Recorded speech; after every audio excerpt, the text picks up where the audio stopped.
त्रेता युग में जब राक्षसों का अत्याचार बढ़ गया था और धर्म संकट में था, तब देवताओं ने भगवान विष्णु से विनती की। भगवान ने आश्वासन दिया, मैं स्वयं पृथ्वी पर अवतरित हो जाऊंगा। अयोध्या के राजा दशरथ, जिनकी 3 रानियां थीं, कौशल्या, सुमित्रा और कैकेयी, वे संतान के लिए चिंतित थे। तभी उन्होंने ऋषि श्रृंग मुनि के निर्देशन में यज्ञ कराया। उस यज्ञ के फलस्वरूप उन्हें 4 पुत्र प्राप्त हुए। कौशल्या से राम, कैकेयी से भरत और सुमित्रा से लक्ष्मण और शत्रुघ्न। राम विष्णु के 7वें अवतार थे, जिनका जन्म अयोध्या में चैत्र मास की 9वीं तिथि को हुआ। उनका चेहरा तेजस्वी और मन मोह लेने वाला था। राम और उनके तीनों भाइयों को ऋषि वशिष्ठ के गुरुकुल में शिक्षा दी गई। उन्होंने वेद, धनुर्विद्या, नीति और धर्म शास्त्रों में पारंगता प्राप्त की। बचपन से ही राम में संयम, दया, आज्ञा पालन और मर्यादा के गुण थे। लक्ष्मण सदैव राम की सेवा में रहते और उन्हें अपना प्राण मानते। एक दिन ऋषि विश्वामित्र अयोध्या आए। उन्होंने राम और लक्ष्मण को अपने यज्ञ की रक्षा हेतु राक्षसों से लड़ने को मांगा। दशरथ की अनुमति से राम लक्ष्मण उनके साथ गए।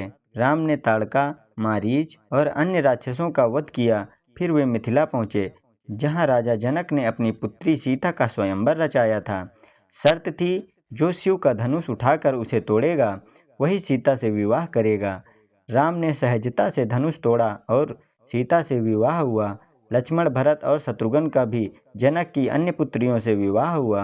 अयोध्या में हर्ष था, क्योंकि राजा दशरथ ने राम को राजा बनाने का निश्चय किया। लेकिन कैकेयी की दासी मंथरा ने उसकी बुद्धि भटका दी। कैकेयी ने अपने 2 वचन मांगे, भरत को राजा बनाओ, राम को 14 वर्ष का वनवास दो। राजा दशरथ मजबूरी में रोते हुए राम को वन भेज देते हैं। राम, सीता माता और लक्ष्मण के साथ वन के लिए प्रस्थान करते हैं। अयोध्या का जन जन शोक में डूब जाता है।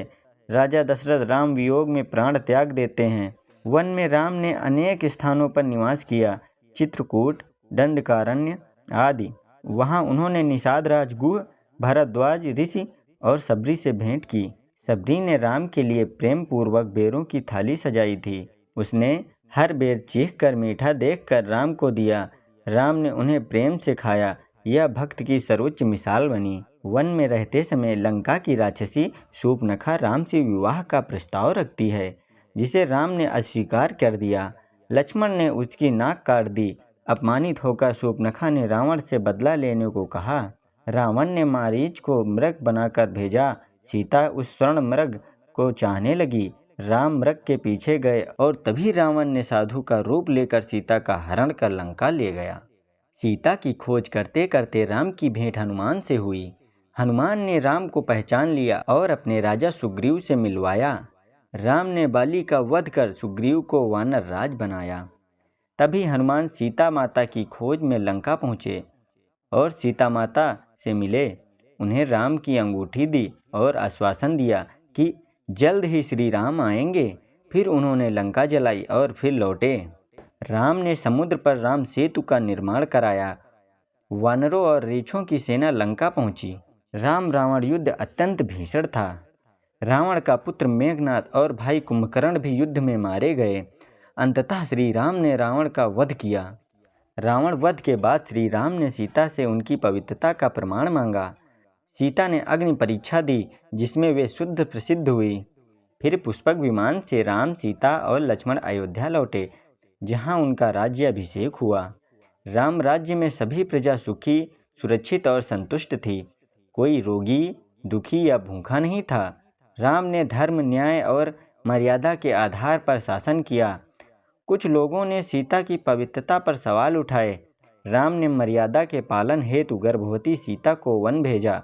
वहाँ उन्होंने लव और कुश को जन्म दिया।